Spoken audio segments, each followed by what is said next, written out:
Hey everybody, this is Ryan McClanahan with historythroughcards.com. I hope you're all doing very well today. In this video, I'm going to share with you the November-December 1962 Sport Hobbyist magazine and go through some hobby history with you guys and some of the cards of our founding members of the hobby that contributed to this magazine. And this actually I've had for a number of weeks now, and it was from a tip from Chris from Stories and Cardboard, who told me that there was a dealer who had a number of these magazines up at auction on eBay. And I decided, you know what, I actually don't have any of these in my collection. I do have other publications from the Ball Card Collector and the Sport Fan and the Beckett magazine and Sport Americana, but I never have had any of these. And you know, the thing is, most of these early hobby magazines are held in the hands of your advanced collectors and guys who really are into the history of the hobby. And these can be a little bit on the expensive side.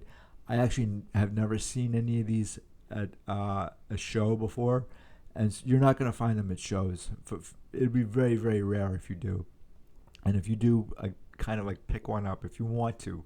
That is, again, they can be a little bit on the expensive side, especially the further back you go. And it's actually a very interesting magazine here that I wanted to share with you guys today. And the early days of the hobby, the early publications specifically, are really interesting to me because hobby history is really something that I'm very fascinated with. Outside of the cards, you can find cards all over the place, and you know, the thing is, I don't know what else is out there when it comes to card collecting. I haven't seen everything, and I don't know everything either.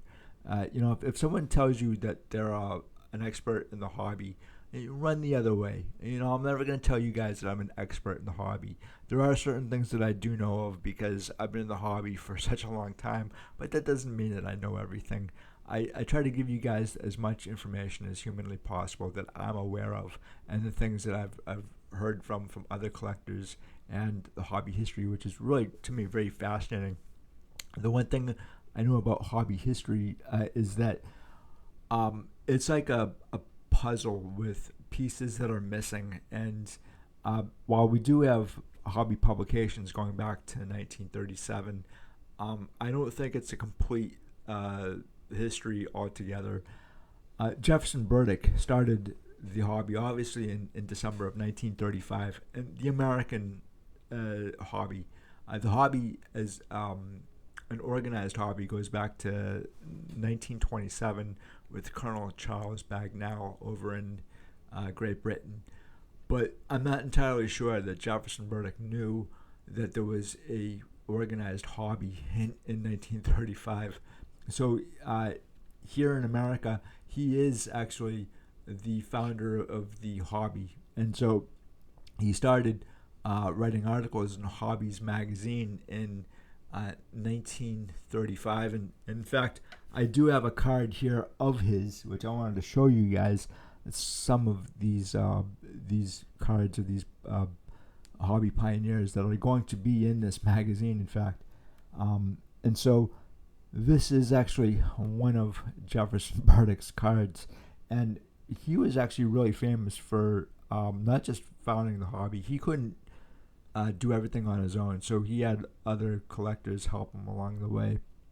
But a lot of collectors, if he knew that you needed a card for your collection, he would send you one of his cards, and he usually would stamp a card with his name. And then this one right here, obviously, it says Jefferson Burdick, Jeff B. And there's another stamp associated with him as well.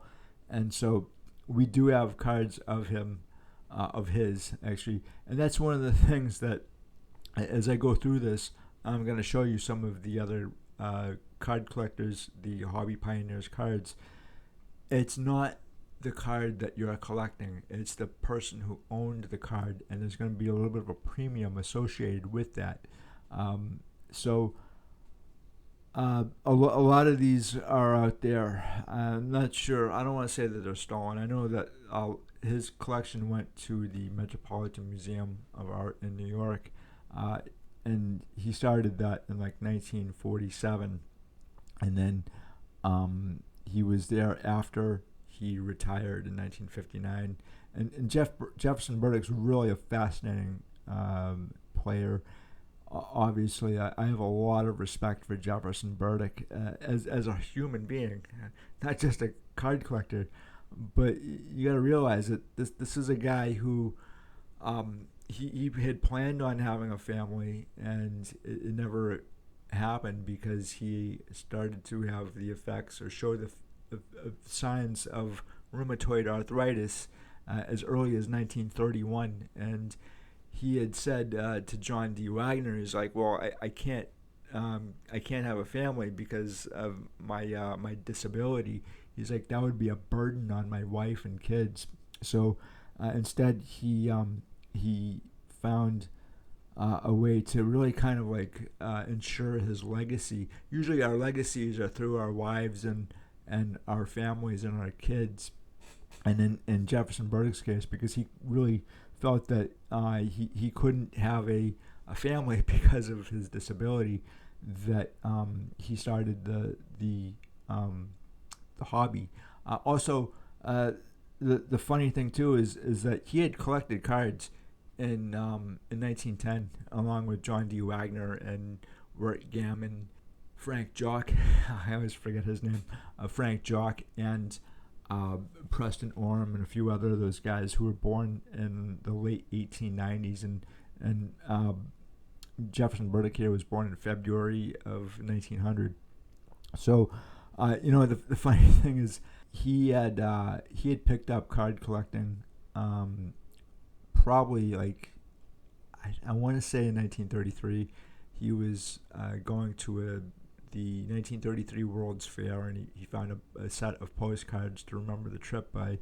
And I think that's right when he started to say, hey, listen, I want to find out more collectors, see if there's anybody else who collects this stuff, because I can't be the only one. So that, I think, is the very first time when we start to see the formations of the hobby through Jefferson Burdick and his writing in 1935.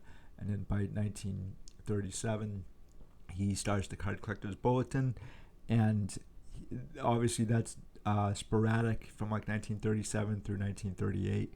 And he was given like 8 articles through Hobbyist magazine, and then he was like, I can't do this. He's like, I need more room. So he starts the Card Collector's Bulletin. So in 1949, Jefferson Burdick gave up editorialship of his Card Collector's Bulletin to a gentleman by the name of Charles Bray. And Charles Bray was the editor of the Card Collector's Bulletin from 1949 to 1984. And he is another one of our hobby pioneers. This is one of his cards. And I wasn't even sure that Bray actually had cards. And I believe he had passed away in like 1989 or something like that. Or some say, I think, 87. Others sources say 1989. But wherever the case, he does have cards out there, and this is one of them. So he's not actually featured in any of these sport hobbyist magazines. So the one thing that I think is kind of interesting here on the cover is the T206 Honus Wagner, which is now really the face of the hobby. And the T206 Wagner, there's 2 early sources for the story of why Honus Wagner didn't like smoking or didn't want kids to smoke. Obviously, he had smoked, and there's a 1949 leaf with Wagner smoking, or he's got some chew, and that's kind of an interesting photo. But the first issuance that I'm aware of is from 1912 Sporting. I believe it's the Sporting News or the Sporting Life, and I kind of want to say it's the Sporting Life. that said that Wagner didn't approve of it, so it was discontinued, and it happened to be this particular card. But I forget, and it's been a long time, and I forget actually if they mentioned this particular card, because in 1912 you didn't have an organized hobby, right? That didn't come until 1927 with Colonel Charles Bagnall over in England. And then obviously by 1935 and definitely by 1937, you do have an organized hobby with Jefferson Burdick here.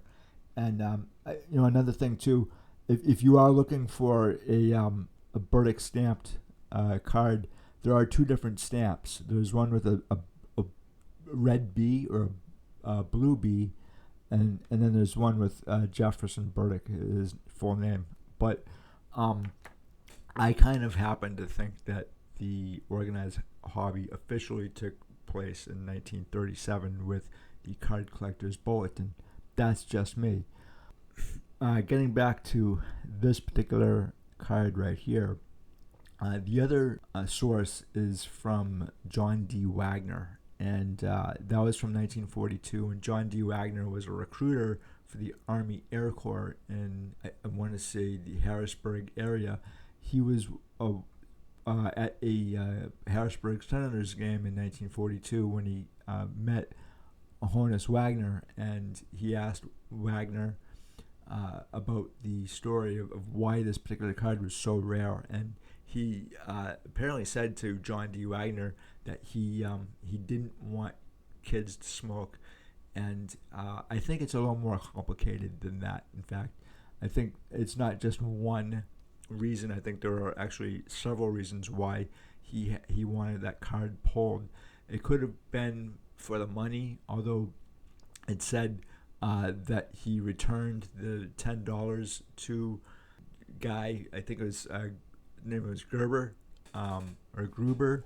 who was the sports editor. And it was up to every sports editor in every city that had a team in it to sign up some of these ball players to a contract with the American Lithograph Company. And you do have actually a lot of Philadelphia Athletics players and some Pittsburgh Pirates players who did not sign with the American Tobacco Company and American Lithograph Company, instead going with the American Caramel Company, and that would be Daniel LaFane's company. And I can definitely see where Eddie Plank would have signed a contract with the American Caramel Company instead. So that card was obviously pulled, I think, probably for the same reasons for the Wagner here. But those are the two earliest known sources we have for the story.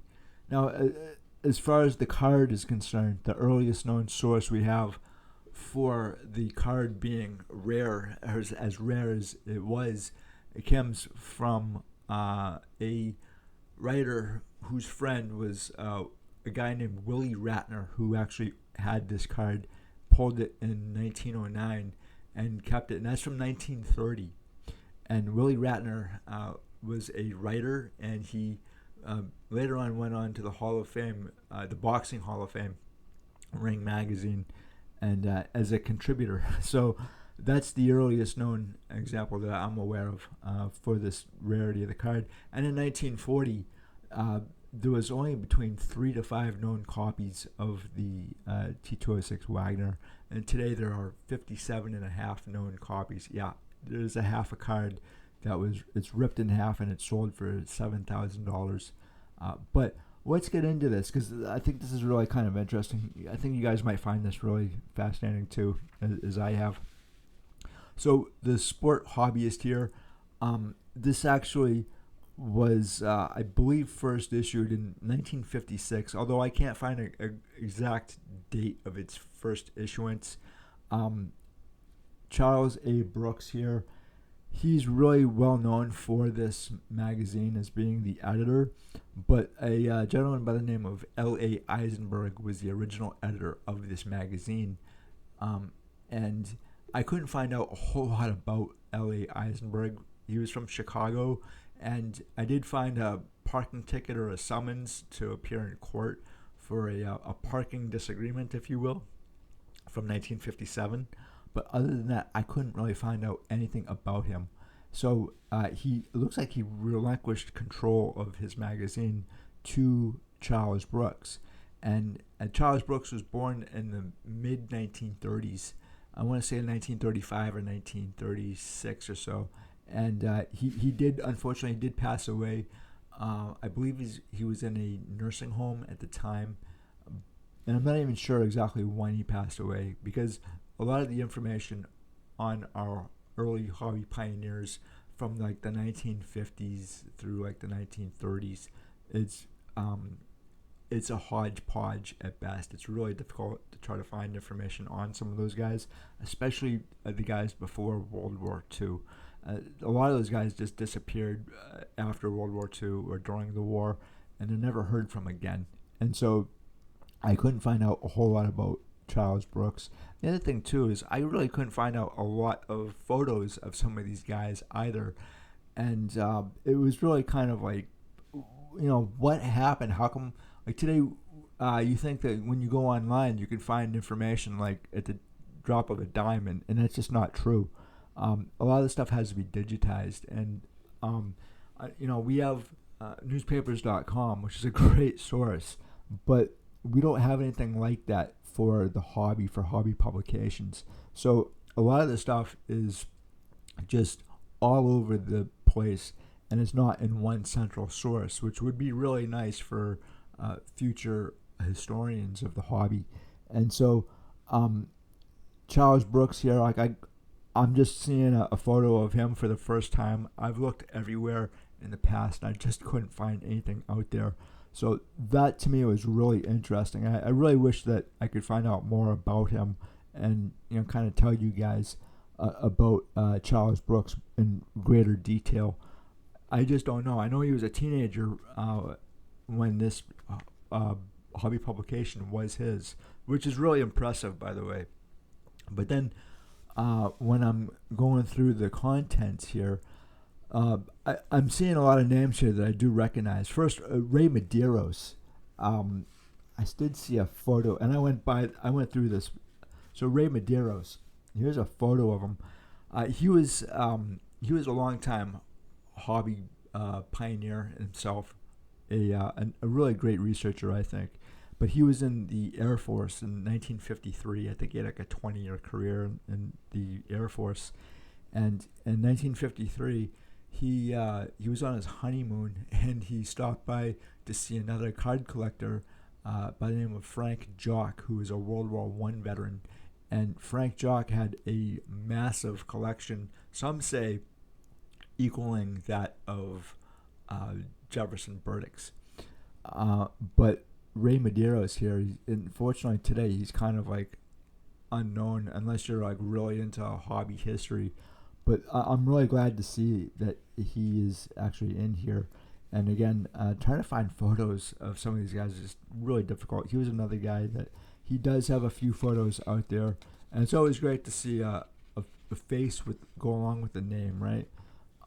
But then there was another name here too. Actually, I know a lot of these names. We'll start with this, the editorial board. So you have Charles Buck Barker, Lionel Carter, and Wirt Gammon Sr. All of these guys are hobby legends. And Charles Buck Barker, I actually do have a card of his, and it happens to be this right here. And I did include this in one of my publications on the T206. And what's really interesting about Buck Barker, he was born in 1911, and he started collecting cards in 1922 when the St. Louis Browns, so he was from St. Louis, and the St. Louis Browns lost the American League pennant by one game in 1922. They were actually a really good team for a couple of years, and he was an instant fan after that. But what he used to do with his cards was he would write down notes. He would take notes during his research of the players and try to match the names of the players to actually photographs, and try to like photo match these guys as best as he could. Because I mean, if you think about it, one of the things that Jefferson Burdick had a really hard time with during the 1930s was asking other generations or people who knew anything about tobacco cards, especially the T206 here. The T206, because he had said, I think famously, that it wouldn't have done any good to ask the kids of the era, the greatest generation, which would have been my grandparents, about dead ball era players, because most of them weren't born yet. So you're actually talking about maybe like a 25-year period, right, between the time when Jefferson Burdick was collecting those cards and when he picked up again. And so he was like, it's not going to do any good. They don't know anything about these cards or the players. They never saw them. He had Buck Barker here do a lot of research, and Jefferson Burdick, I don't think he was really into baseball. I think it represents a very small portion of his overall collection. I think his collection is like something crazy, like 306,000 cards. But Buck Barker, he would write on his cards, take notes and everything like that. And I think it's kind of interesting. And he also has cards too that he stamped on the backs of them too, to let you know that this was coming from Buck Barker. And so he doesn't have any cards that are slabbed that have the provenance on it. But anyone who is into hobby history and there's enough of these cards out there to let you know who is writing on this, because the handwriting is it's definitely Buck Barker's. You definitely know this. But for the most part, like Buck was he was a classy guy. He, in a lot of ways, he was the opposite of this gentleman right here, Lionel Carter. So if Barker was kind of like I hate to say this, but kind of like a slob when it comes to his cards, and not a slob in the way he dressed or anything like that. More like he didn't care if his cards were in near mint condition, whereas Lionel Carter really did. Now, what's really interesting about this, Lionel Carter is one of our more famous and well-known hobby pioneers, and he had a 70-year career as a journalist in the hobby. A really great researcher. For me, he's one of the reasons why I wanted to become a journalist as well. Now, I know my grandfather was a journalist in the 30s up until World War II. And my great-grandfather was also a journalist as well. And I knew that I wanted to be a writer. I always did, a writer and an artist. And I became both. I knew about Lionel Carter from a very early age when I was in the vintage hobby, when I started out in the vintage hobby. He was one of the first names, aside from Burdick, that I knew.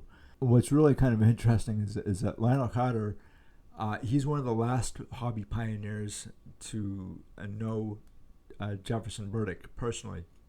And he had passed away in 2009. So we actually have a really good record of Lionel Carter and his collection. And again, a 70-year career as a hobby writer is nothing to sneeze at. We know a lot about Lionel Carter, whereas a lot of these guys we just don't know anything about. And so this card in particular is really funny because it is a 1.5. It's a fair condition card from the Lionel Carter collection. And that's the one thing that I really like about this, in fact, is that Bill Mastro was able to secure Lionel Carter's collection and sell it for him, and he got over like $1.8 million. I don't think that Lionel Carter really wanted to sell his collection, but I don't think he had much of a choice at that point. He was nearing 90 years old at that point, and he had just gotten robbed. So everybody knew that he had a very valuable collection, and he said so himself in interviews. He's one of the rare pioneers that was interviewed all the time too. So we know exactly what he was thinking. And we know his story from basically from A to Z. And again, he was very lucky too that he survived World War II. And he didn't publish his war memorials or his war memories, but he did write them down. And he said that there were two other writers in his unit as well. The guy named Galbraith, and then another guy that's actually really famous. And now I can't think of his name off the top of my head. It's not J.D. Salinger, but it's another really famous name. And unfortunately, I can't think of it. I'll think of it at some point. But anyway,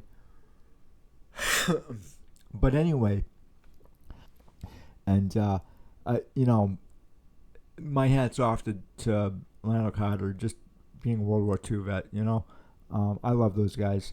But anyway, so this is actually really interesting, and again, John D. Wagner gave him a bunch of these cards, and it was like the first time that Lionel Carter had ever seen tobacco cards.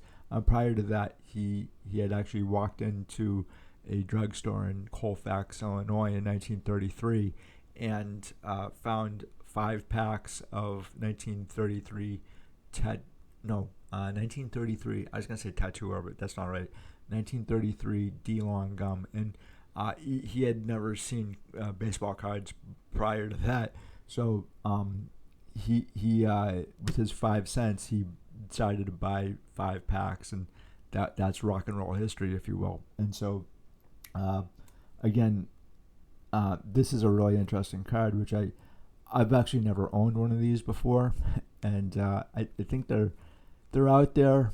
But the thing is, when you're collecting cards like this, it's not the card that you're collecting, it's the owner, it's the person who owned the card. So you're going to pay a little bit of a premium for these particular cards. And this is actually why Lionel Carter is really famous, because he would take packs, the cards straight out of the packs, and he would put them directly into albums. He would mount the card into the album so like it wouldn't damage the card. And again, this is a really nice copy. Again, Lionel Carter collection. And with this particular set here, the 1939 play ball, I think it's kind of historic in its own right. Yeah, they're black and white, and 1939 play ball are gum ink. They were actually experimenting with color cards at the factory. So there are a few of these that are in color, but I have never really seen any other than being online. And thing is, seeing a card in person is a lot different than seeing it online. It's a different experience altogether. But when you're collecting cards like this from like 1939 play ball, I think there's two things that, for me personally, it's the photographer, which is George Brace and George Burke, and those guys were really, really fantastic photographers. A lot of times, if you've ever read the story of George Brace, he was the understudy of George Burke, and I think Burke was born in 1884. And George Brace was born in 1913, and again, he was one of only 3 medical corps service members in the Philippines to survive in his unit. Everybody else was wiped out. So he was, again, a very lucky guy. But he had a very lengthy career as a photographer in Chicago, and that's where most, actually, if not all of the photographs for this set were from these 2 guys. And unfortunately, decades later, there was a gentleman by the name of John Rogers, who you actually can find his story on American Greed. I'm going to try to find that and slip it into the comment section below. to show you guys what this guy did. But John Rogers ended up with the collection of George Brace. And Brace, I think he passed away in like 1993 or 4. And before that, he wrote a book and showed a lot of his photography in that book. It's a great book, by the way. And if you guys can find it, I highly recommend it. I think it's called The Photographs of George Brace. But anyway, so John Rogers ends up with this collection of thousands and thousands of original negatives of Braces, and the deal goes south, and with the family and the original owners of these photographs, and eventually Rogers goes to prison. I'm not sure if he's still in prison, but just a really bad dude, just really horrible guy. And I don't think that they've actually ever been able to track down every single photograph. I think they're all over the place by this point. And I think he was selling the negatives out of the collection, in fact, instead of digitizing them and storing them properly. But we do have both Brace and Burke's photographs here in this set, and this is actually, the set that put Warren Bowman on the map. And Warren Bowman, he's a guy that they should teach in business courses. Just really, really interesting person, and as a business standpoint, absolutely fascinating guy. And so this was when Gum Inc. was Gum Inc. and not Bowman, and Warren Bowman changed the name of Gum Inc. to Bowman in 1944. He had actually closed the doors of the company in 1943 and kind of handed off the company for a short while to one of his lawyer, in fact. And so the history of Bowman is absolutely fascinating, and I hope at some point that I can write a book about Warren Bowman and the company and the cards. When it comes to the hobby, we don't often think of the manufacturers. Today it's fanatics, right? And we only kind of think about today's hobby and the manufacturers, and we think we have everything set in stone and we know everything, and that's just not the case. I don't know everything, and I have not seen every single card, and that's a good thing. First off, if I knew everything, I would be very bored. I really would. I don't want to know everything, and I try to give you guys as much information as I've known over the past 30 years, but that doesn't mean that I know everything. So that's one of the fun things about the hobby. Another really fun thing for me is not just the cards themselves, because I haven't seen everything, but it's the people that I interact with and the people that I meet and talk to about the hobby and cards. And I like to see what other YouTubers have in their collection as well. Mike from Junk Wax Hero has a great collection, and I really enjoy seeing what he has on his channel. There's a lot of great channels out there too, which I really enjoy, probably far more than creating content on my own. I'll get into that a little bit, why I'm not a big fan of doing content for my channel. It's not that I don't like you guys. I do. I really do. And I like to talk to you guys, but I hate editing. Oh my God, it's the worst. I'm not good with this. I try as best as I humanly can, but then again, I'm only human here. And I really enjoy, I think, the content from other creators. But I do have an obligation, I think, to you guys to create content here. Again, I can stop at any time I want, but for now, I'll just concentrate on doing the best I can with what I have available to me, and the rest is up to the big guy in the sky, I guess. But anyway, there are obviously collectors, new collectors, who have probably never seen some of these cards before. And when I was a teenager, like 12, 14 years old. I started really when I was 14. I think I started collecting a little bit here and there on vintage when I was 12. So by like 1994, I was completely into vintage, although I think I started really in around 1991, 92. I would have been around like 13 years old. That's pretty young to be a vintage collector, but I really wanted to find out more about the players, and I'll get into some other vintage players too. But there's always somebody who's never seen one of these cards, even though it maybe for you and I, we've seen a ton of these cards. But there's always someone who hasn't and not familiar with some of these. Obviously this says that this is one of a series of 250 pictures of leading baseball players.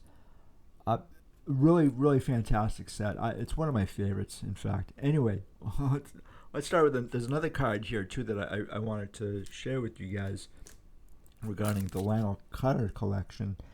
And it's this right here. It's a T207 John McGraw. And obviously, T207's the 1912. It's one of my favorite tobacco cards out there, far more than the T206. And I know in certain circles that's going to get me shot somewhere, right? The cardboard mafia is not going to be happy with me over saying that, but I'm just joking about that. But John McGraw is one of the most famous managers in baseball history, and you can find him in all three sets, from 1909 T206 to the T205 to the T207.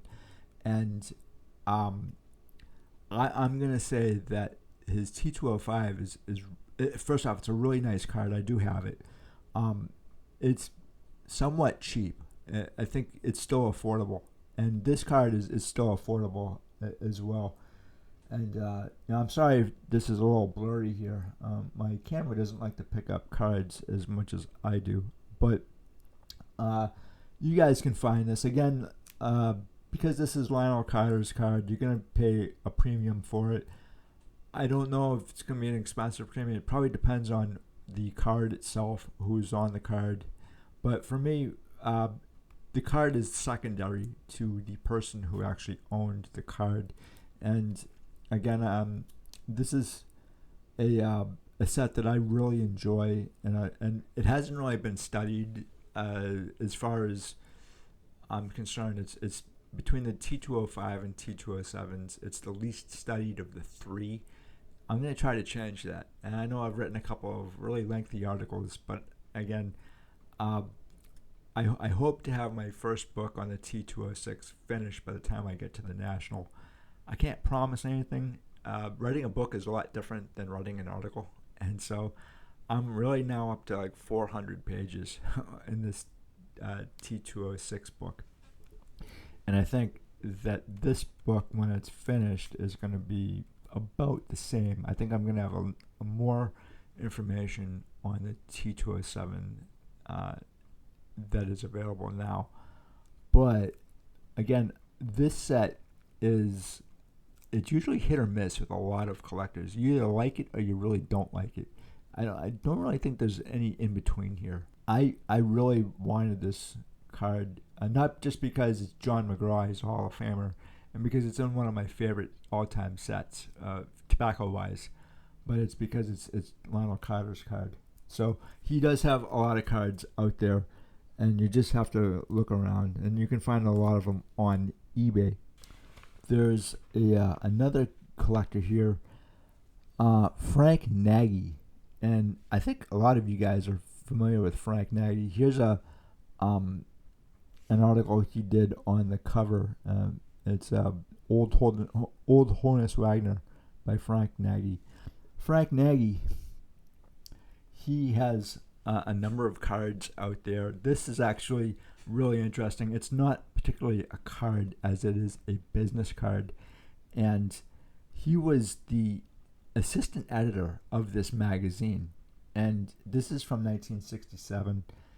It's 1967 Sport Hobbyist, and it is a set as well, and he actually issued a number of these. But it says Frank Nagy 1265 25th Street, Detroit, Michigan.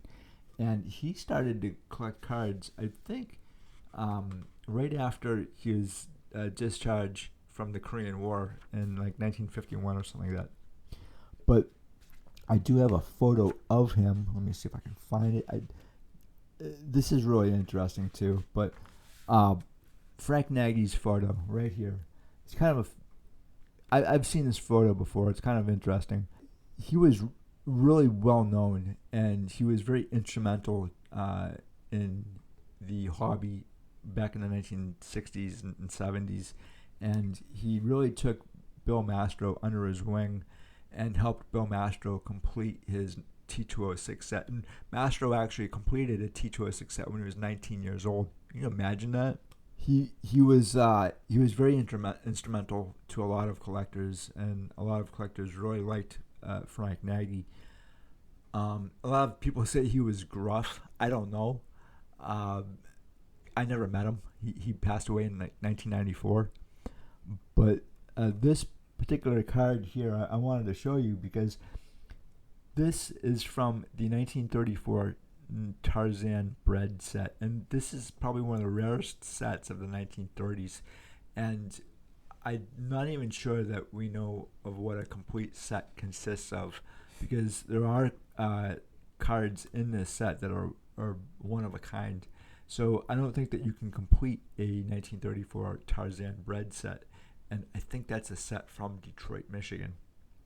But again, I've never actually seen a Tarzan bread card. I've known about them, but I've never actually seen one, and that's how rare they are. So that was really interesting. And then there's Frank Nagy's collection. So Frank Nagy is really famous for purchasing the collection of Walt Corson, and Walt Corson was born in 1899, and by the 1950s, late 1950s, Corson had terminal cancer, and so he was looking for someone who would buy his collection from him, probably to pay for all of his medical bills. And Frank Nagy decided, okay, I'm going to buy your collection, and they agreed upon a price of $4,000 or so. From what I've heard and from what was written, that Nagy ended up just buying the entire collection, putting it into the trunk of his car, but it was so heavy that sparks started to shoot out the back of his car as he was going down the street. And he gets home, and his wife flips out, and she threatens to leave Nagy. And eventually Frank Nagy ends up selling a lot of the collection. He actually was able to secure a T206 Wagner. The first crack went to Lionel Carter, and Carter, at the assistance of his wife, wanted him to pick up the Wagner card, and Carter was like, "No, I can't do that. It's $150." And even Jefferson Burdick said, "Yeah, that's above book. It's really too expensive." And Carter passed on it, and it ended up with Nagy, I believe, for like $125. And so that was the only time that Carter was able to really kind of acquire a T206 Wagner, and he never did afterwards. And he always lamented, like, he's like, "Oh, that was, I should have done that. I should have picked up that card." And even his wife Irma was like, "You should have picked up that card," which is really cool of Irma. She had married a guy that she knew was a card collector, and they had an agreement where every Sunday was card day, and so like that was a good marriage. I think it lasted for 50 years. So Frank Nagy was the associate editor of this magazine, and he was really very well liked by other collectors. And again, he was someone who took Bill Mastro under his wing, as did Lionel Carter. So I'd love to talk to Bill Mastro again about some of these guys.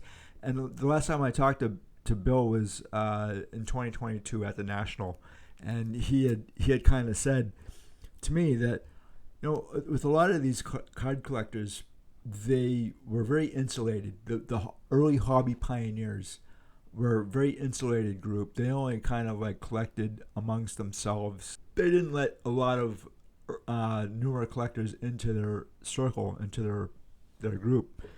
That created a lot of problems. First off, I mean, a lot of these guys just aren't talked enough, right? They're not discussed enough in the hobby today, or even on YouTube. And there's very few YouTubers that will actually talk about hobby history, which I don't want to be the only one. I hope I'm not the only one who's talking about this stuff. I kind of agree with Bill Mastro here when he said that these guys were very protective and they were very insecure about what they were doing, and because it was actually seen more of older guys shouldn't be collecting baseball cards. It was the stigma behind baseball card collecting back in the 1960s and 70s isn't like what it is today. A lot of these guys, as he said, they hiked up their pants to their nipples. They had, like tape over their horn rim glasses, and they kind of looked over their shoulder to make sure that you weren't like, around to like think that there's something wrong there with these guys, what they were doing, and that stigma has really kind of gone away. But Frank Nagy was really, I think, between Frank Nagy and Lionel Carter here, those two guys really did reach out to other collectors to help them out in their collections, and Bill Mastro was again able to complete a T206 set with a Honus Wagner, and I think he actually had two Honus Wagner cards, and I think that Bill Haber was one of the guys who was able to purchase a Wagner from Bill Mastro, but I'll have to check with Bill on that, and I'd love to see him at the National if he's there. The one thing about Bill Mastro is, everybody's familiar with what he did, and there's a book written about it called The Card with Terry O'Keefe, and it's a great book, but I kind of don't like the ending. I think there should have been something, or a second printing with added information about what happened afterwards. But Bill Mastro paid his time. He's paid his dues, and obviously he's a different man. When you come out of prison, you're a different person. I don't care who you are, but he is a wealth of information. Whether you like him or not, that's a different story altogether. But he knew a lot of these hobby pioneers, and I think he was correct in his estimations on them. And I really do value the opinions of our hobby pioneers, and these guys, their stories and who they were. It only gets talked about and recorded for other generations if we start talking about them more and more, and if we don't let their memories die with them. One of the guys that I really wanted to talk about as well is Jeff Morey, and Jeff Morey is one of the early pioneers, if you will, of collecting autographed T206, and he's one of the first that I'm aware of that actively went after those autographed cards. And during the dead ball era, autographed cards were really not heard of, especially during their playing career. Most dead ball era players did not autograph cards. It was not a thing like it is today. Obviously, they've overdone this stuff like manufacturers tend to do, but he was like one of the first ones to have a really massive collection of autographed T206, and that became a huge problem in 2018, 2019, when a forger forged a lot of the autographed T206 that ended up at auction and were slabbed up by SGC, and actually that's one of the reasons why SGC no longer authenticates autographed cards, is because they were authenticating forged T206 and forged 1933 Gaudis. So while I am going through this, I'm also seeing the name of Wirt Gammon. And Wirt Gammon had a very lengthy career as a writer for a sports writer for the Chattanooga Times. I believe he started in like 1930 or at least the late 1920s. He was born in 1905, and he caught the very tail end of the tobacco era.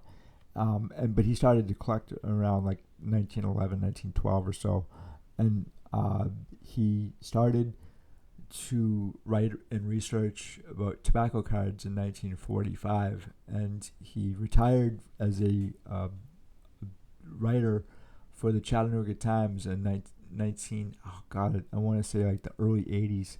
I don't have an exact date, but he did pass away in 1985, and he did have this particular card here. And that card, I forget in whose collection it now resides, but he did have at least one of these cards, if not more. And that card that Wirt Gammon had, it's gone through several hands of hobby pioneers. So it's also labeled as that. And forgive me, but I kind of forget who some of these guys were that owned that particular card, because it's gone around the block a couple of times, but it's not as famous as the Gretzky, McNow, Wagner. Going through this, I started to think about our hobby pioneers and some of what they went through, not just the Great Depression or World War II. And that's actually when we see the hobby start to gain momentum, is during times of economic distress or war. You would actually think that the hobby would retract during those two tumultuous times in American history, the Great Depression and World War II, but we actually see more collectors enter the hobby during those two periods in American history than I think any time except for the last 5 years. And I also kind of think too that the modern hobby really started to begin in 1981 is when we start to see a lot of collectors who are actually, they may not have actually been collectors, they may have actually been investors. So we start to see more investors in about 1981. And that actually makes sense because the year prior in 1980, Topps was broken up as a monopoly, and you have Don Russ and Flair get into the game. And that's when, like, you know, in the 1970s, you have a lot of regular newspapers, the dead tree media, as I call them. They start to have more and more articles published saying, hey, by the way, your cards are worth XY amount of money, and oh my god, you can make money at something like this. And that's where you get a lot of guys like Mr. Mint get in, and he kind of tried to corner the market on Mickey Mantle cards from the 50s, and he made a boatload of money. But he wasn't a collector. He was an investor. He was someone who was just after the money. You really kind of have to be careful of some of the people that you listen to on YouTube, especially. The only thing that's changed in the last 30 years, it's not the way we collect cards per se. I mean, you do have eBay, which you didn't have in the 1970s or 80s. Really kind of like the hobby to me is a cat chasing its tail or a dog chasing its tail. The only difference is the technology in which we now find ourselves. We're able to find cards like this in greater amounts than we were back in the 1970s or 80s or even 90s, particularly because of eBay. But also today we have something like YouTube, which I'm recording here for. That in itself is a really fantastic thing. Everybody who wants to start a channel can start a channel. And if you're thinking about doing it, just don't think about it, do it. And see where it takes you. I was, I like to say, but I was peer pressured by Dustin from the personal sports card dad. I thought about it and I hemmed and hawed, and I was like, you know what? Like, I'm not the greatest in the world at this, and like I'll be the first one to admit that maybe my disability plays a factor in the reason why I'm saying and ah and all the time. But at the same time too is that I can do this, whereas my grandfather's brother was in the broadcasting in the 1930s and 40s, prior to World War II. He had actually gotten injured in the Philippines quite badly and sent back, and he was, I think, still a guy on the radio, a radio personality. But back then, in the 1920s or 30s or even 40s, 50s, the only way you would be able to do something like this is if you had a job in that field as a radio broadcaster and then later on TV. Whereas now, anybody who's anybody can basically do this if they have obviously one of these and some equipment, and anybody can do this. And I really kind of tell anybody, if you're thinking about doing it, don't think, just do it and see where it takes you. This isn't for everybody, but you're never going to know unless you try, right? So this kind of brings me to the modern hobby too. So not only do you have stuff like this and Beckett to rely on, as well as we did back in the 1980s. If you really wanted to get into vintage cards and study this, I would recommend that you go out and buy one of these standard catalogs of baseball cards, which came out by Bob Lemke, who was the editor. And this is actually a really great resource for anybody who wants to just study up on what is out there. And, we used to call this thing the Bible for a very good reason, because it had everything. And it was just a really great resource. And I'd go through all the checklists. And from the checklist, I used to kind of like study all the ball players.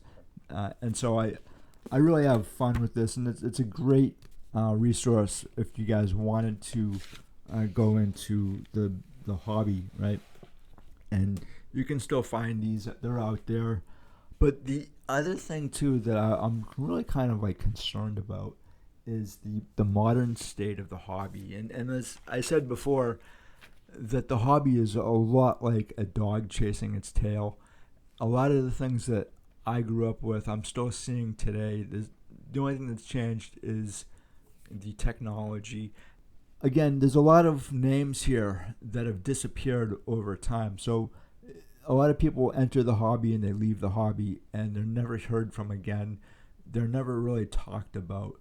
And today I think it's even worse because we have a generation or two or three that they just, I hate to say this, but they have the attention span of a gnat, okay?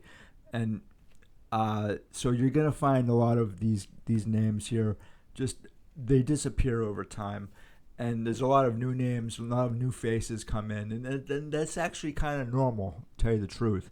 But a lot of people today, they seem to think that Geoff Wilson is the go-to guy. And he's a very divisive character. And I have talked to him on one occasion for like maybe 45 minutes about what was going on between him and Sports Card Radio. And Sports Card Radio, they had a pretty lengthy career on YouTube as well, and I think they're retired. But I wanted to find out what was going on between those two. And they obviously, the Sports Card Radio brothers, they actually didn't like Geoff Wilson, and I wanted to know why, because some of their content was really kind of like crazy to me. They were talking about Geoff Wilson's wife and other things that really could have been considered as libel and slander and defamation of character for sure. And those are all things that you can be sued over. And Geoff Wilson did plan on suing those guys for that, but he dropped the lawsuit because he said that those guys didn't have any money. So he may have been able to win his case. However, Geoff Wilson, as much as I looked into his case, and as much as I wanted to believe everything he says, there are a lot of things that Geoff Wilson does that really anger a lot of collectors. And you really have to be careful of the people that you listen to, especially on YouTube. And you have to know who these people are that you're listening to and research their backgrounds. And Geoff Wilson really does remind me of Alan Mr. Mint Rosen. And I knew Alan for about 20 years or so. And he'd always threatened to sue me, especially after I asked him if I could write a book about him. But I knew who he was, and he wasn't someone who was playing games. So, with Al Rosen or Mr. Mint, you either liked him or you didn't like him. There was no in between with this guy. He wasn't a collector. He was a dealer, and that was it. But Geoff Wilson, there's a lot of things here that I really don't like about him. And there are certain people in life, not just the hobby, that you really like or you really don't like. And sometimes you don't know why you like this person or you don't like this person. And I don't know what that is. Why you like someone or you don't like someone, even if you've never met them. But with Geoff Wilson, there's reasons why people don't like this guy or why they like him.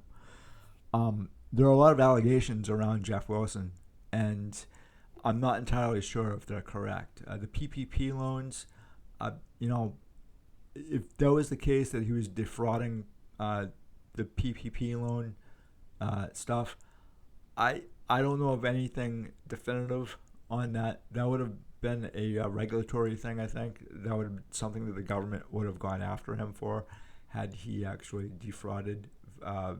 But there are other reasons why I don't like Geoff Wilson, and I hate to say this about other collectors. I really do. I don't want to, but at the same time, you have to know who this guy is, and he's not the only one. In the 1950s, you had Preston Oram, which a lot of people didn't like. A lot of people didn't like Walt Corson either, because Walt Corson lied about his background. Corson said that he was a first baseman in the Arizona State League, and I'm going to get to Geoff Wilson and connect them. So Walt Corson says that he was a first baseman in the Arizona League, and he led the league in batting average in 1926, and that led the Yankees to say, hey, listen, come on over to spring training, and you can do a tryout. And again, Corson said in 1934 he was also asked again to spring training with the Yankees, and I was like, wait a minute, I did a fairly lengthy article on Walt Corson, and I had to go to the Baseball Hall of Fame to see if any of this was correct, because I couldn't find his name on any lists of the Arizona State League in the 1920s, and that's highly unusual. And I know there are two different Arizona State Leagues. You get the Copper League, and you get the Arizona State League, and I was like, oh, maybe he meant the Copper League, right, which is an outlaw league that the 1919 Black Sox were a part of until they were told, don't come back. Anyway, I would have to think that based on the article that Walt Corson wrote, I want to say it was in either Sport Fan or the Ball Card Collector from 1957, in fact. But he had lied through everything. He was not there when he said he was there. He was never out of the state, which is Pennsylvania. And if you led the league like that, having a 350 something batting average, in any league, there would be a photo. I couldn't find a photo of this guy. He lied about everything, including being a coach for the Indians, which he also claimed to be, and then having this wild story about Babe Ruth and Tony Lazzeri, and he just made things up out of whole cloth. And I can't help but think that, Jefferson Burdick, I think, called them out on it. I don't think Burdick really liked the guy, and Lionel Carter and Buck Barker were really big baseball guys. They would have known that this guy was full of it. And so it kind of detracts from all the good that Walt Corson did for the hobby and all the writing he did, because I think he was legit in his writing. He just wasn't legit in his own history. I'm going to leave you with this, guys. So Sammy Thunder, not too long ago, asked fellow YouTubers if they were being too exclusionary with newer channels, and a lot of you guys on YouTube have said that that is actually the case, and that it's really very difficult to either make new friends on YouTube or get on other people's channels, or to invite people on channels as well. And I kind of have to agree with that. It's not unique to today, and again, like, that was going on in Jefferson Burdick's day, and with what Bill Mastro had said, that you had the hobby pioneers were really insulated, and they didn't really let in too many newer collectors, because they didn't trust a lot of the younger people, and which usually tends to happen to be the case, is that generations usually don't like other generations, especially like the older you get. So generally, you usually think that people who are in their 20s are stupid, and look, that you do have stupid people in all generations, not just younger generations. But again, like, are you teaching these people correctly? Okay, is that happening? I can definitely say with myself and my own education in school that I wasn't taught the way I should have been taught, and I had a big chip on my shoulder the size of Texas. The hobby really helped me out in that area. Okay, I got a second education because of the hobby, and it's a continuing education, and it's going to continue until the day I die, hopefully. And that'll be a long time from now. Going back to Sammy Thunder here, and his observations, I think, are correct, that we're getting too exclusionary for our own good. And the one thing I like about going to other channels and seeing what other people have to say is exactly that, is that you have a different thought than I do. I may have a different thought on the same subject that's being covered by other channels. And my observations and my thoughts are usually because of my age and because of what I've gone through. And I don't know if it's unique to anybody else that I had a really shitty education, and that I obviously I'm disabled, so a lot of my thought processes are because of that. And we're all unique. We all have different thoughts and thought processes. And again, like, I always like to mention other channels, and I love to check out other channels. I can't always do this, but again, I had mentioned Doc Schwartz from EDISportscards, and he does have some great takes, and I do really enjoy what he has to say. And so I'm going to leave a link in the description below on his channel, and specifically what he says about Geoff Wilson, because he's not the only one. There's a lot of other people around that just don't like the guy for whatever reason, and he irritates a lot of people. And especially if you're a vintage collector and if you're a modern collector, one thing I did notice at the 2022 National is, and it's really sad, but these three groups, there was three groups that the vintage, the modern, and then the maybe the breakers and the manufacturers, they all didn't see eye to eye on a lot of stuff. And I don't think they all got along. I don't think they saw each other as fellow collectors. Okay, which I think is really sad. I think it's a sad statement. And you know, I'm usually the kind of guy that is on the outside, just observing. So that's what I observed. And I think, again, Sammy Thunder, he's got a great channel. I do correspond on his channel where and when I can. But, you know, again, there's also a lot of non-respect, if you will. That people see Geoff Wilson and they say, well, I don't like this guy. I'm going to disrespect him. And so one thing I really didn't like about Sports Card Radio was the disrespect there that I thought was it was unwarranted. And there's a lot of more information there that the Sports Card Radio is probably not telling you. There's a reason for it. People just don't one day say, I hate this person and I'm going to go after him for no reason. There is a reason, and I don't think Sports Card Radio has really said what that was. Okay, I'm not even going to tell you guys what I think it is right now. Okay, but there's always a reason for you to like somebody or dislike somebody. You don't just say one day, like, I don't like this person, or you know, whatever the case may be. There's always a reason for something. That's just never out of the blue, right? But anyway, guys, I am going to leave it here for now because I've ranted and raved long enough, and I'm going to have another video where I'm going to rant and rave, I'm pretty sure. And so I'd love to hear what you guys have to say about this video. Say whatever you want. Keep it respectful.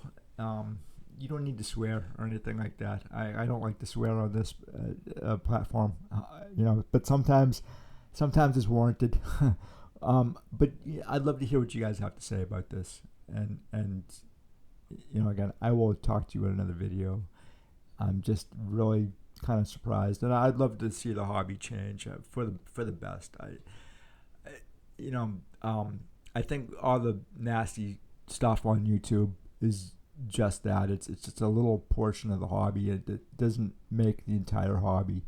I think that Geoff Wilson is the least of everybody's problems, but I think he has a lot to learn himself, and he needs to clean up his act before somebody else cleans it up. And if that somebody else is the government, it's because of all the breakers and because of guys like Geoff Wilson who are not the most moral in their ethics in the hobby. And you know, again, that it's something that I think we better change it as a hobby before we have the government change our hobby. And if that changes, if they change the hobby, it's going to be bad for everybody.